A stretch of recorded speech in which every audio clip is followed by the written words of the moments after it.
ఈ సంఘటన తీసుకుంది. ఖచ్చితంగా యాక్షన్ తీసుకోవాలి.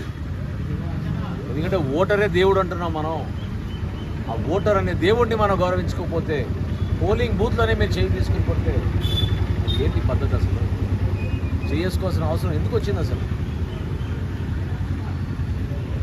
ప్రజా జీవితంలో అందరినీ గౌరవించి మీరు జాగ్రత్తగా వ్యవహరిస్తేనే చిన్న చిన్న సంఘటనలు ఇక్కడ జరిగినా కూడా ఒక బాధ్యతతోటి ఎక్కడ పెంచకూడదు, లా అండ్ ఆర్డర్ మెయింటైన్ చేయాలి అనే భావన లేకుండా మీ చేతుల్లోనే లా అండ్ ఆర్డర్ ఉందనుకుంటే మాత్రం చాలా పొరపాటు. మార్పు వచ్చేసింది. ప్రజలు తీర్పు ఖచ్చితంగా చెప్పేశారు. 100% ఈ ప్రభుత్వం మారబోతోంది. రేపటి రోజున కూటమి ప్రభుత్వం ఏర్పడిన తర్వాత 10 అంశాలపైన